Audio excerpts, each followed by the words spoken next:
And welcome back once again to the Skating Penguin Network, everyone. It is Robbie back here with Snail on the evening of December 23rd, 2024, just 2 days short of Christmas.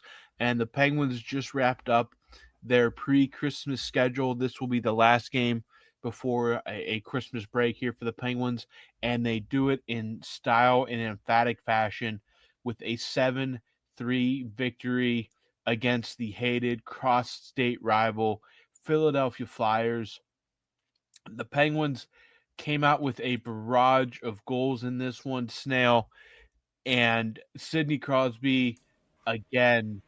It's something he sees the Flyers go, the eyes turn red, and the rage just builds. And this has been a story throughout his entire career with this team, and he does it again tonight.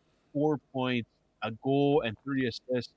But overall, the Penguins, it may not have always been pretty tonight. There were some hiccups, but an emphatic way to go into the Christmas break in a game that we pretty much said after Saturday was if you want to compete for a playoff spot, you have to win these games, and they do, and leave very little doubt in this one.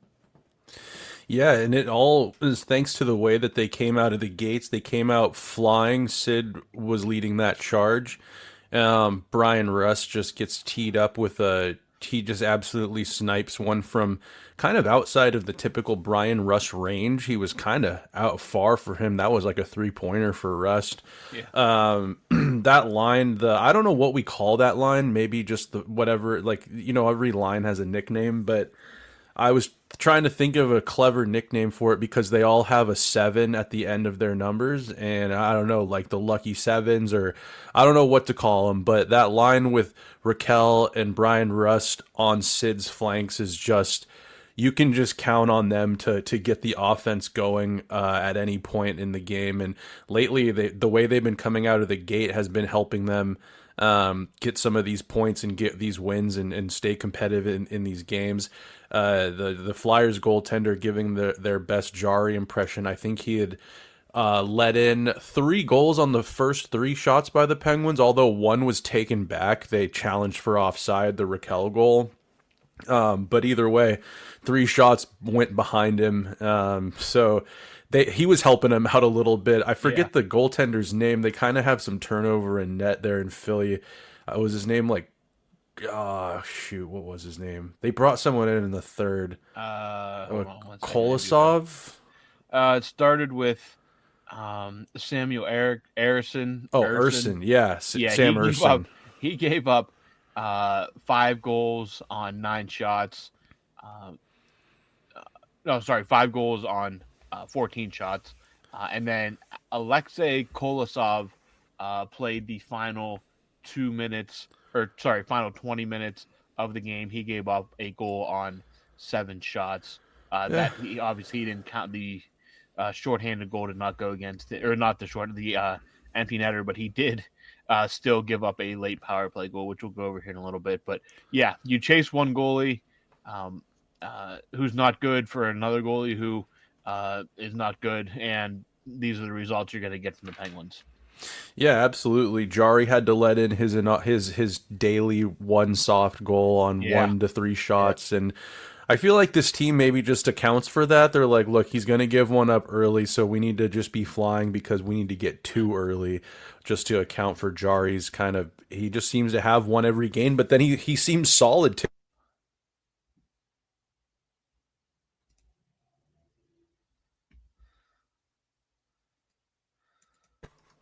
I know that Jari, he'll let in a soft one every now and again, but I thought he also made a couple of saves like he does in a lot of these games that are like great saves. Like, I don't want to say 10 bell saves, but he has to be, I don't know.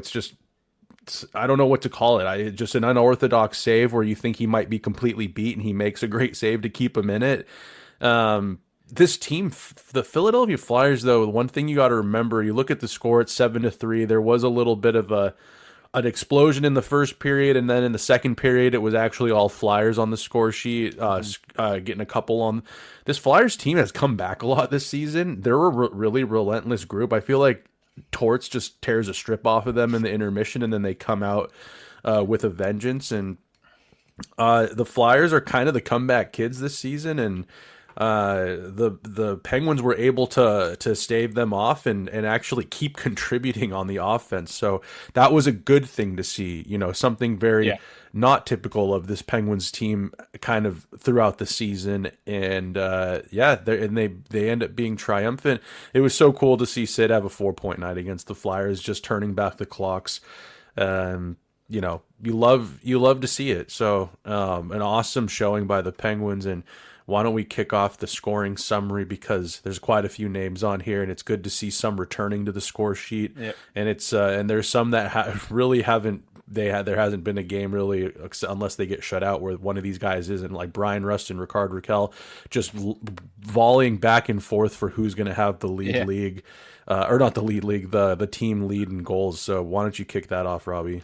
Yeah. So, and for once tonight, it is the Penguins getting the goal early to get off and running, and it is the aforementioned Brian Rust, his 15th of the year, and momentarily tying the team lead with Ricard Raquel. And Crosby gets his first point of the night on an assist, and it is Raquel with the other assist. But that lead does not last forever. At 6:12, Igor Zamola for the Flyers knots it up. Ryan Paling and Scott Lawton on the apples there, and then Ricard Raquel makes his presence known and retakes that team scoring lead, his 16th of the season. Um, can he get to 20 before the new year? It will be interesting to keep an eye on if he can get just a little hot in these next three games. But Brian Rust returns the favor with an assist, and Erik Karlsson hits assist number 20 on that goal. And this is where the Penguins really start to pour it on, and the power play comes up huge. Two back-to-back penalties by the Flyers give the Penguins a big opportunity, and it's Michael Bunting who has found who has caught fire suddenly as we approach the new year here. His 8th of the year from Malkin and Crosby. That's 2 points for Crosby, and then Crosby makes it 3 points just a bit later on an assist to Phil Tomasino back in the goal column. He gets a power play notch or power play. He notches a power play goal. It's 4-1 after a period. You're feeling good, but it is the Penguins. So hold your breath, because the Penguins are going to make it interesting, and they do just that by letting the Flyers creep back in it. Noah Cates at 4:29 in the second period makes it 4-2 from Bobby Brink and Cam York. And then at 13:06, Sean Couturier from Konechny and Scott Lawton. It is a one-goal game, and this is where the Penguins of before Thanksgiving would have folded, and it could have gotten away from them, but they buckled down. And Michael Bunting, his second of the game and ninth of the year at 18:48 of the second, from Malkin and Karlsson. And then the Penguins play a very good third period, shutting this game down, not giving the Flyers many chances until Crosby at 17:30 gets into double digits and goals with an unassisted empty netter, his fourth point of the night. And then at 19:48, just dumping salt in the wound, Blake Lizotte gets his 8th of the year, another power play marker. So the Penguins go 3 for 3 on the power play in this game. Ryan Shea and Matt Nieto, not a combination you'd probably see on the power play very often, but Mike Sullivan wasn't putting anybody out there, any of the big names out there at this point. So Blake Lizotte gets a power play goal, and the Penguins do go 3 for 3 of the power play in this game. And just kind of one of those nights. They had the hiccup in the middle of the game that let the Flyers back into it, but the stars were clicking tonight. And when the stars click, the goaltending isn't as much of an issue. When you score 7 goals, you're probably going to win 99 times out of 100. Um, and yeah, the Blake Lizotte goal is a lower bottom six goal, but for the most part, it was a top six guys going to work tonight. You heard the names: Russ, Raquel, Crosby, Malkin, Karlsson, Bunting, all those names here on the score sheet. tonight, and really just, I mean, a great performance from them guys.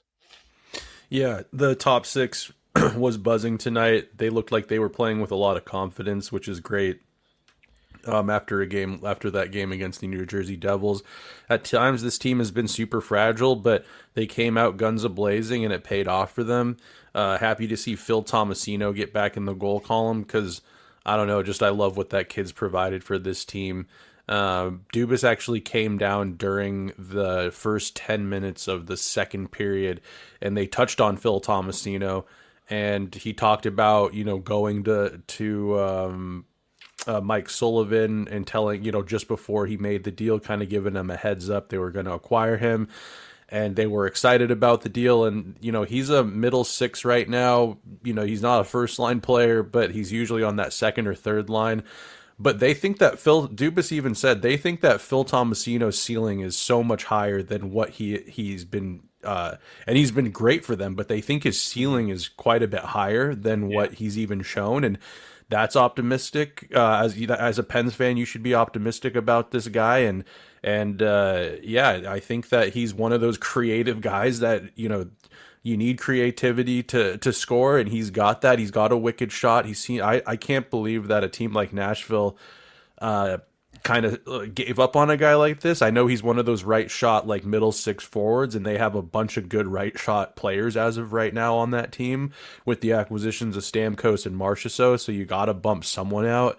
But man, whatever, that's found money for the Penguins, and he's been paying off.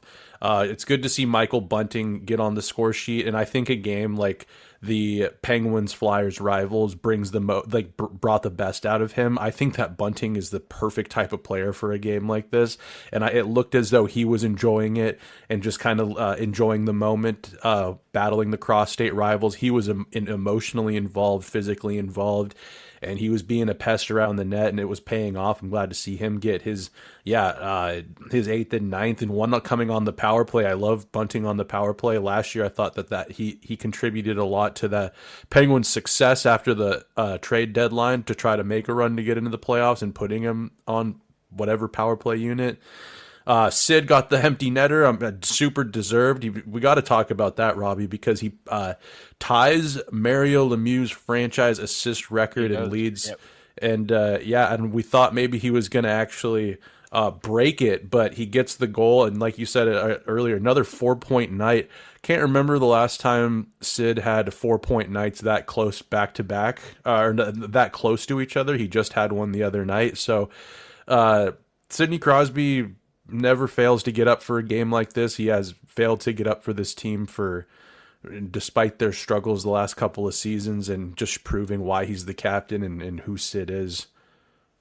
Yeah, and again, the Flyers bring out something in him that is just, it's just like a raw, just rage. He just Well, cannot wouldn't they stand bring that something logo. out in you too if they peed on your face on the urinals in Yeah, the I mean, stadium? they definitely have done this to themselves, at least the fan base. And you go back to his rookie season with the Darian Hatcher incident and the accusations of whining and all this stuff. So yeah, it doesn't surprise you in the least bit. He's now in 88 games played against the Flyers, and this is just the regular season. He has totaled 133 points. That is good for 1.5 points per game average just against the Flyers. Um, That just has to be one of the best point per game averages against a single team in a career. Like that I'd has to say be. so. It have to be up there. He is just, he's on another level against this team. I mean, his shooting percentage against the Flyers is 18%. That is absurd. He is just a Flyers killer. They are going to be so happy when he finally retires. The franchise may have PTSD for decades after he leaves. And I will say, again, I'm not saying this kid's a bad player or anything, but the first time Crosby stepped on the ice against the Flyers, he made his presence known. Matvei Michkov Oh, was invisible. invisible tonight. He was -3, no shots. Sorry, no, he had 2 shots. I believe he even took a penalty. He took a penalty. He only played 11 and a half minutes. Wow, he only got 11 minutes He tonight only too. got No 11. wonder. Yeah. I didn't hear his name until the third period. I think it was the third period or whatever. Maybe it was the end of the second. What one was that? Maybe it was. Either way, I did not hear his name. I wondered if he was even in the lineup, and then sure enough, I saw his name pop up. He was oddly quiet, and you love to see that. Yeah. Yeah. And again, Mishkov has all the makings. He's going to be a great player in this league, but it just shows you what Sidney Crosby is, what he's done throughout his career, that he just kills this Flyers team.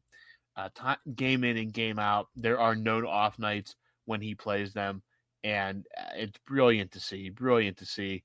Um, he actually, just because it's popped up real quick, uh, it's roughly the same, but a couple percentage points difference.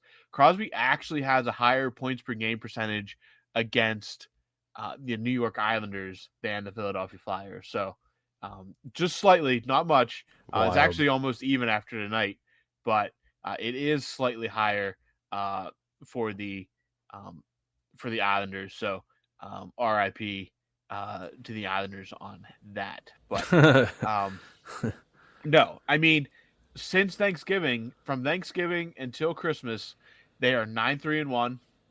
They are playing by far the best hockey they've played this season. Not even, I mean, compared to what they were doing before Thanksgiving, it couldn't get much worse. I mean, this was a team that we were talking, can they be bad enough to get the first overall pick? We were probably wish casting a little bit. The Penguins still have probably too much talent to be a first overall pick team, but top 10 pick, top 5 pick could be in the conversation for that, depending on how those lottery ball bounce. But now um, it's a completely different world.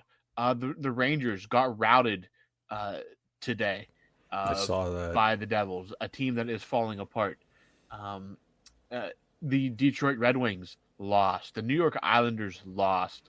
Um, that does it for teams that are roughly in the Penguins' vicinity right now.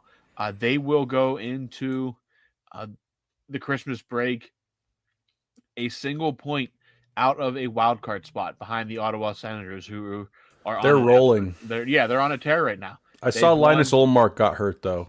Yeah, he did, and they have lost. They won, I think, 6 in a row at one point, but they are 8-2-0 in their last 10. They might be the new Rangers. They might be the team that they need Linus Olmark to be able to get into the playoffs. Yeah, Like Linus Olmark is probably making that team look much better than they are. Vezina caliber goaltender. He's not Shesterkin, but he won a Vezina, and they need, if he's out any sort of long term, it'll be interesting to see how that team continues forward. But yeah, they're hot right now, but Allmark going down, and I've yeah, heard it was fortunately for them that it wasn't some long term issue, but it was close. Sheesh. yeah, Talk about yeah. scary. And right now, yeah, you have team. You're in a position now. Again, games in hand aren't in their favor, but they are kind of tightening up a little bit. So it's going to be a very interesting kind of end of first half, beginning or second half of the season here, because the Penguins, when they get back from break, you're looking at a back-to-back home and home set on Saturday and Sunday with the New York Islanders, a team that is kind of falling apart right now as well. Just got absolutely housed tonight, or earlier, yeah, this evening by the Buffalo Sabres, who are just a bad hockey team in general. And then you have the Red Wings, another team that is now at the bottom of the Eastern Conference. They are 7 points behind you. That is a bad hockey team. These are teams we're getting now to the point where we're finding teams that are clearly worse than the Penguins that they have to take 2 points from. And For they're sure. they're in a position now where like you don't even hate giving away a point to them that much as long as you walk away with two. Now, I'm not saying you winning three. Okay, winning three in a row in the NHL is hard, but imagine where you are if you walk in to New Year's Day to 2025, riding a 4 game win streak. You're 20, 15, and 5. just think of where that puts you in the scheme of things heading into the new year and really the second half of the season. So it's all there for the Penguins. It's all on the table. The path could not be clearer. Beat these teams that you need to beat and just keep playing good hockey. And these results are going to keep coming. Absolutely, and they seem motivated. They don't seem as fragile as they once were, and I'm sure the closer you get to a playoff spot with some of these veterans, that just is all the more reason to keep the pin down and just keep motoring on forward. And this isn't a perfect hockey team either. Like even on their best game, they have just the style that they play.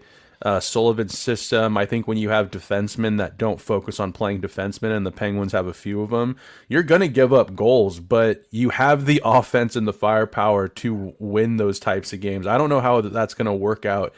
I don't know how that works so well in the playoffs. I don't think it's ever proven to, you can't really be a cup winner or anything like that. But this is a team that's been out of the playoffs for a couple of seasons and on a slow decline, and they've been reinvigorated with youth and good young players. So I'm here for it, Robbie. I'm excited about this team right now, and it's nice little Christmas present from the Penguins and Sid himself to the fans to kind of close out this. Well, it's not really closed out yet, but just to sign off for a few days with a good feeling. And yeah, man, just when Dubas came down, like I said, and he was talking that intermission, I couldn't help but just be like, he's done a pretty good job. He wasn't handed the easiest,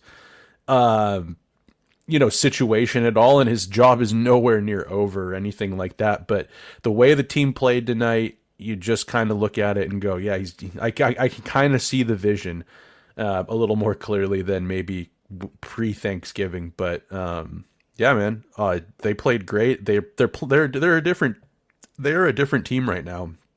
They're playing differently, and it almost feels like every game they're kind of still in it. It seems like they just need that first goal, and then they can kind of take over parts of a game, and that Sullivan system is really working, and that relentless forechecking and holding on to pucks and all that. It's I think that this team has been reinvigorated a little bit, and they like you said, 1 point out of a playoff spot, and this team doesn't seem to be shying away or going anywhere. So it'll be interesting to see after this 4-day break. Nice little rejuvenation, and then like you said, back to back right away. The Islanders in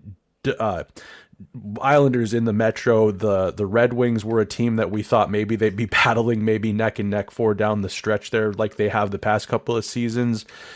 I don't know what happened with that Detroit team. That Yzer plan, I don't know what's going on with that. They've been in a rebuild for a really long time, and it's ugly there. So yeah, mandatory 2 points, I would say.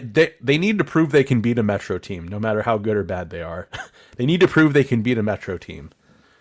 Yeah, and they did tonight. And then they got 2 more against Metro teams coming up here with the home and home against the Islanders. So plenty of chances for points coming up here for the Penguins. But tonight we will head into the Christmas break on a high note, feeling good, 9-3-1 since Thanksgiving.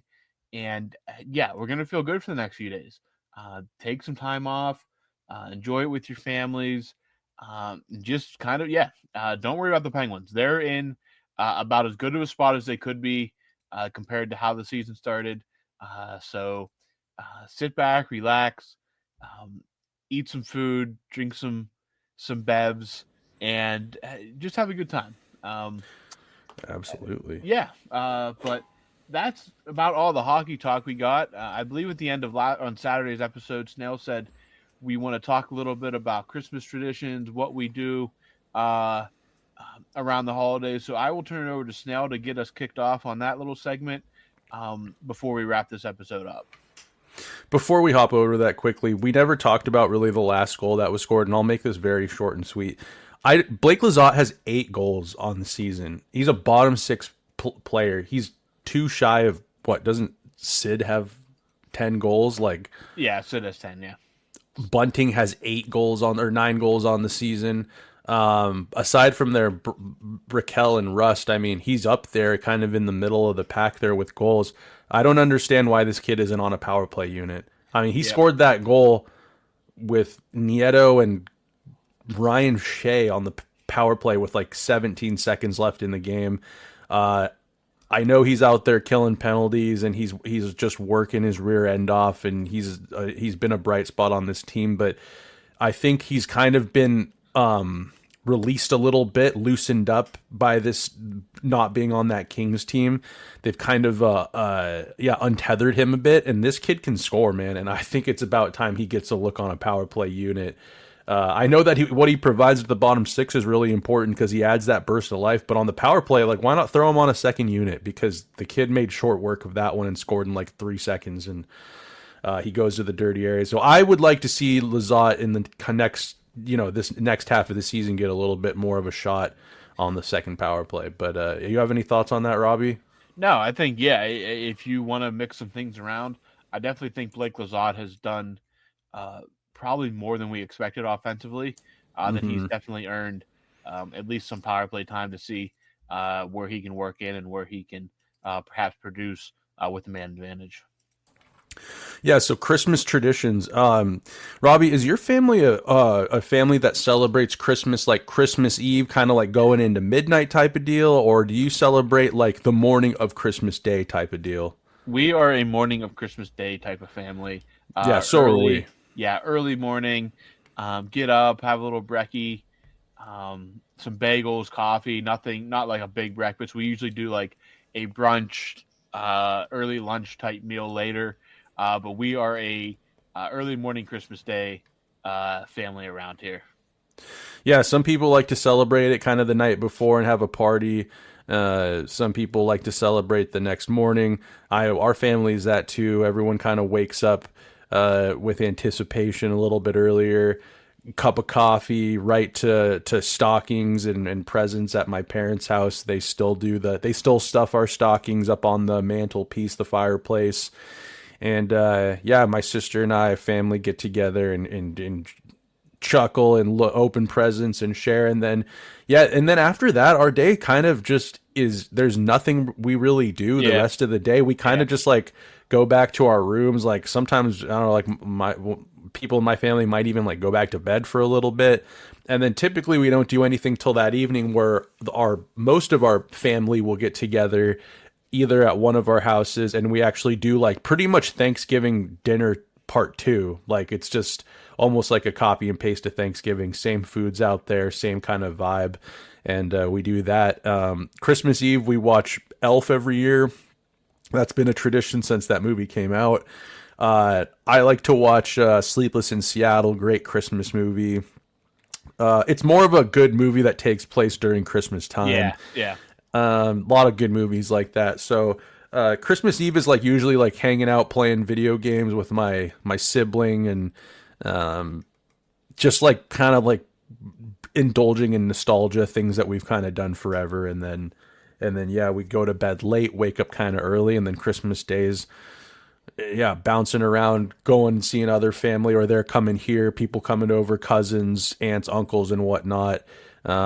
So that's kind of what our Christmas looks like. Robbie, paint us a picture of what do you guys, have any traditions on Christmas Eve? Do you guys go to church or anything like that? Because sometimes my family will go to like that evening Yeah, Christmas thing. we go to church, a candlelight service on Christmas Eve, and our Christmas Eve has kind of changed over the years a little bit. We used to get together with some extended family, but once people started getting older and moving out of the area and coming in, some of those traditions changed. So really, Christmas Eve now is just uh, our immediate family, my brother, my mom and dad will have dinner, get stuff ready for Christmas Day.